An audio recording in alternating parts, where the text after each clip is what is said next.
Hello students, कैसे हैं आप सब। आशा करता हूं कि आप सभी अपनी स्टडी को हमारे चैनल के साथ में एंजॉय कर रहे होंगे। आज ये 12th क्लास फिजिक्स में जो यूनिट चल रही थी रे ऑप्टिक्स, जिसका चैप्टर था reflection and refraction of light, उसमें 8वां लेक्चर है आपका। आज की जो टॉपिक है ये है लीनियर मैग्नीफिकेशन, मतलब रेखीय आवर्धन। आज हम इसी टॉपिक के बारे में कंटिन्यू करने वाले हैं।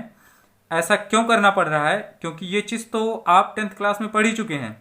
बिकॉज इसका इम्पोर्टेंस इस यूनिट में है, अच्छे खासे तरीके से है, तो इसके बारे में जानना और डिटेल में थोड़ा ज़रूरी है।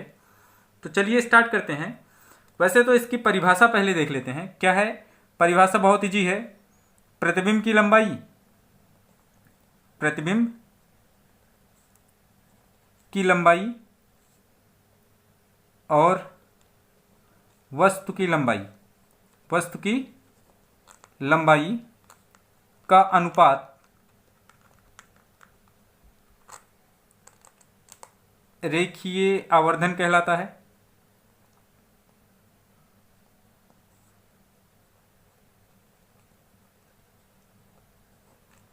मतलब अगर इसके इंडेक्स की बात करें तो इसे स्मॉल एम या कैपिटल एम से व्यक्त करते हैं, ये भी आप लिख सकते हैं।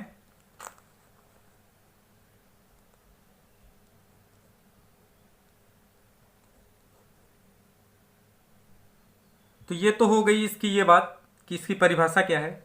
लेकिन अब थोड़ा सा आगे इस पे डिस्कस करते हैं कि ये है क्या। जैसे पिछली टॉपिक में आपने क्या पढ़ा था, पीछे के जो टॉपिक्स आपको मिले होंगे वीडियोस में, उसमें आप इमेज फॉर्मेशन भी पढ़े होंगे। अवतल दर्पण से प्रतिबिंब का बनना या उत्तल दर्पण से प्रतिबिंब का बनना, इसके बारे में आप पढ़ चुके होंगे। तो इसमें क्या आपने एनालाइज किया? एनालाइज यही होना चाहिए कि जैसे जैसे हम ऑब्जेक्ट की पोजीशन को चेंज कर रहे थे वैसे वैसे इमेज की पोजीशन चेंज हो रही थी, साथ ही साथ इमेज छोटा या बड़ा बन रहा था। ऐसा आपने देखा होगा। अगर आप ठीक से उस वीडियो को नहीं देखे हैं तो आप उस वीडियो को पूरा फिर से देखें ध्यान से, तो आपको बातें समझ में आएंगी कि जब ऑब्जेक्ट हमारा कहाँ पे था, इन्फिनिटी पे था, तो इमेज हमारा फोकस पे बना। जब एफ पर आया तो हमारा इमेज कहाँ बन गया? इन्फिनिटी पे। मतलब इमेज की पोजीशन तो चेंज हो ही रही है, साइज भी आपकी चेंज हो रही थी।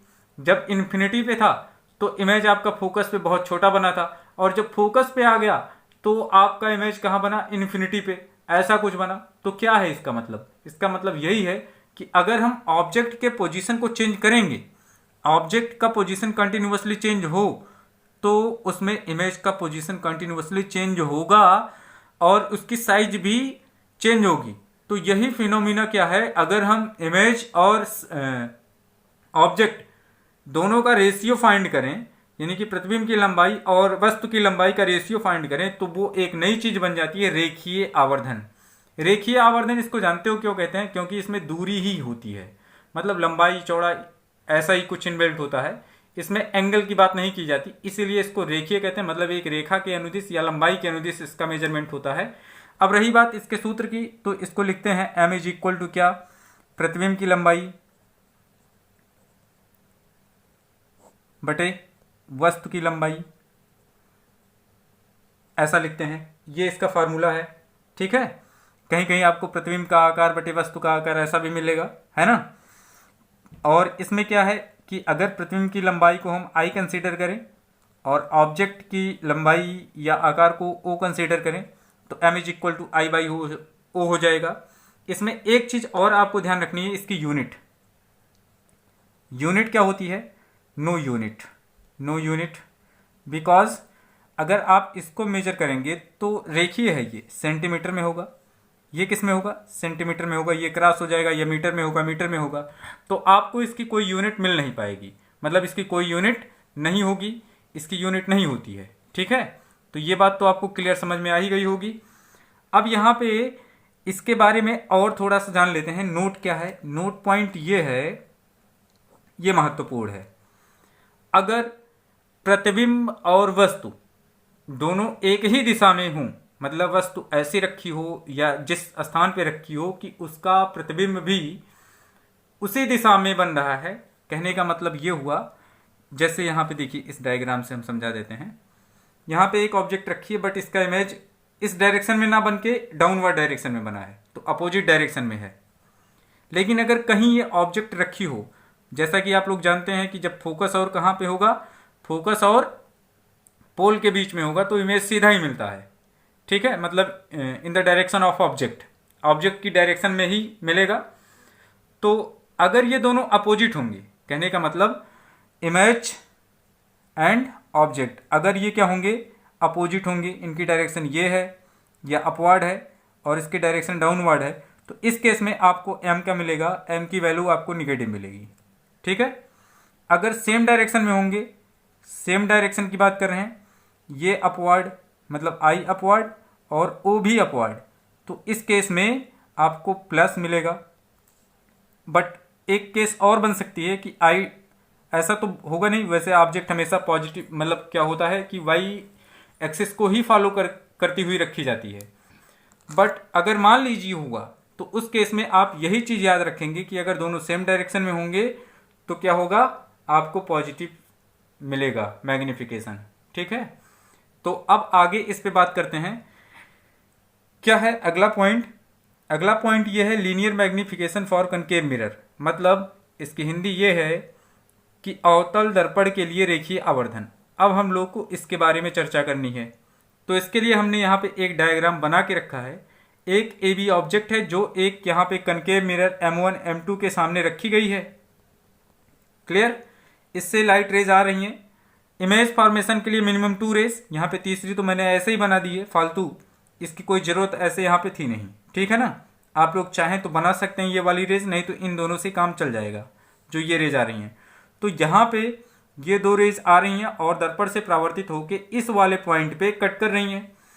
तो यहाँ पे पहली रेज जो है वो प्रिंसिपल एक्सिस के पैरेलल है, फोकस से जाएगी। दूसरी क्या है, हिट कर रही है किसको, पोल को, तो ये परावर्तन के द्वितीय नियम का अनुसरण करते हुए जाएगी, बट यहाँ पे कट करेगी, तो यहीं पे A' B' आपको इमेज मिल जाएगा। तो यहाँ पे इसको मैं लिख देता हूँ I, एंगल I है, इंसिडेंस एंगल, ये क्या है, रिफ्लेक्टिव एंगल। तो ये चीज़ें तो यहाँ पे कंप्लीट हैं। और यहाँ पे क्या है कि वस्तु की दूरी कहाँ से है, पोल से, U है, और इमेज की डिस्टेंस कितनी है, V है। तो ये भी बात क्लियर हो चुकी है। जो भी दूरियां हम मेजर करेंगे वो कहाँ से किया जाता है, पोल से, चाहे वो इमेज की हुई चाहे ऑब्जेक्ट की हुई। तो ये बात क्लियर है। अगर हम लेंथ की बात करें, वो भी हमारा इसी के रिस्पेक्ट में मेजर किया जाएगा। यहाँ पोल से ही वाई एक्सिस या वाई डैश एक्सिस पे ही मेजर करेंगे, फिर वो डिस्टेंस हम यहाँ पे कंपेयर कर लेंगे और बता देंगे कि ऑब्जेक्ट की डिस्टेंस कितनी है या इमेज की लेंथ कितनी है और ऑब्जेक्ट की लेंथ कितनी है, ये हम आराम से बता सकते हैं। तो आई होप ये डायग्राम तो आपको अच्छे से समझ में आ ही गया होगा। मेरी एक रिक्वेस्ट है, जो भी इस वीडियो को देखता है वो लास्ट तक वीडियो को देखा करे, तो इसमें क्या होगा कि आपको सारे कॉन्सेप्ट अच्छी तरीके से क्लियर हो जाएंगे। ठीक है, तो आप वीडियो को शुरू से अंत तक ध्यान से देखा करिए, ओवर कॉन्फिडेंट ना रहा करिए। स्किप करेंगे या फॉरवर्ड करके देखेंगे तो आपको उसमें जो कॉन्सेप्ट्स हैं वो मिस भी हो सकते हैं। चलिए अब आगे बात करते हैं। अब इसमें आपको क्या करना है कि इसी फार्मूले को प्रूव करना है, मतलब आपको किस तरह से ये मिलेगा। तो आप यहाँ पे देखें, in triangle A B P and triangle A', B' P, both are क्या है, सिमिलर। तो सिमिलरिटी की केस क्या थी कि अगर दो ट्रायंगल क्या है, सिमिलर हैं, तो उनकी जो साइड्स होती हैं वो क्या होती हैं, करस्पॉन्डेंस साइड जो होती हैं वो सेम रेशियो में होती हैं। ऐसा आपने पिछले वीडियो में देखा होगा कि वहाँ पे सिमिलरिटी की केस हम बता रहे थे, मतलब यहाँ पे दो कंडीशंस दोनों ट्रायंगल में फॉलो करनी चाहिए। तो देखिए यहाँ पे ये 90 है, ये 90 है, तो ये तो चल गया। और यहाँ पे क्या है कि ये वाला एंगल I एंगल R के बराबर होगा, क्योंकि ये परावर्तन के द्वितीय नियम का अनुसरण कर रहा है। तो इस वजह से ट्रायंगल ABP और A', B', P दोनों क्या हैं, सिमिलर हैं। तो आप यहाँ पे अगर चाहें तो लिख सकते हैं, अदरवाइज कोई ज़रूरी नहीं है कि आप हमेशा वो चीज़ लिखें, वो केस लिखें। तो आप क्या लिख सकते हैं कि यहाँ पे लिख सकते हैं कि angle B A P is equal to angle B dash A dash P is equal to 90 degree है, इस वजह से ये सिमिलर हुआ। दूसरी केस क्या है कि angle I is equal to angle R, ऐसा है, ये परावर्तन के नियम का पालन कर रहा है, द्वितीय नियम का, इस वजह से ये ट्रायंगल जो है ए बी पी और ए डैश बी डैश पी ये क्या है, सिमिलर है। तो अब आगे कंटिन्यू करते हैं। जब ये सिमिलर है देयरफॉर क्या हो जाएगा, आपको मिल जाएगा A B by A dash B dash is equal to कितना, ए पी बाई कितना मिल जाएगा, ए डैश पी। या आप इसको कैसे लिख सकते हैं, आप इसको लिख सकते हैं A dash B dash by क्या, A B by A dash P by कितना, ए पी। कुछ लोगों के दिमाग में ये होगा कि हमने इसको फिर पलट क्यों दिया, बिकॉज हम जानते हैं कि मैग्नीफिकेशन के लिए कंपलसरी ये है कि प्रतिबिंब की लंबाई ऊपर होनी चाहिए। तो प्रतिबिंब की लंबाई ए डैश बी डैश है, इसलिए हमने इसको ऊपर कर दिया। दोनों साइड में ये चीज़ें चेंज हो जाएंगी। अब क्या है, ये वैल्यूज़ हम यहाँ पे पुट कर देंगे, क्या हो जाएगा, A B A dash B dash को हम क्या लिखेंगे, ए डैश बी डैश को हम यहाँ पे लिख सकते हैं क्या, माइनस आई। साइन कन्वेंशन के साथ में आपको चलना है, साइन कन्वेंशन बहुत ज़रूरी है फार्मूले के डेरिवेशन में या इसके न्यूमेरिकल में। और यहाँ पे ऑब्जेक्ट ये वाई एक्सिस को फॉलो कर रही है तो ये प्लस हो रहेगा, इज इक्वल टू क्या, ए डैश पी, ये इमेज की डिस्टेंस है, इसको हम लिखेंगे क्या, minus V, because X dash axis को फॉलो कर रहा है, बाई कितना, माइनस यू, ये भी होगा। और इसी को आप क्या लिख सकते हैं, एम, यही मैग्नीफिकेशन है। तो यहाँ से एम इज इक्वल टू आपको कितना मिल जाएगा, आपको मिलेगा minus I by O is equal to कितना, वी बाई यू। या फिर आप इसको ऐसा लिख सकते हैं, M is equal to I by O is equal to minus, ये अगर माइनस से मल्टीप्लाई करेंगे यहाँ पे तो आपको क्या मिल जाएगा, ये हो जाएगा वी बाई यू। मतलब माइनस यहाँ से उठा के आप इन्हीं दोनों में माइनस से मल्टीप्लाई हो रहा है, इसमें नहीं। तो आप क्या हो जाएगा, आपको यहाँ पे मिल जाएगा I by u is equal to minus v by u. ये एक नया फार्मूला है मैग्नीफिकेशन के लिए। तो यहाँ पे मैग्नीफिकेशन अगर आपका कनकेव मिरर के लिए होगा या कॉन्वेक्स के लिए भी जब हम निकालेंगे तो यही सेम चीज़ें आएंगी। तो ये फार्मूला आप नोट डाउन कर लीजिएगा।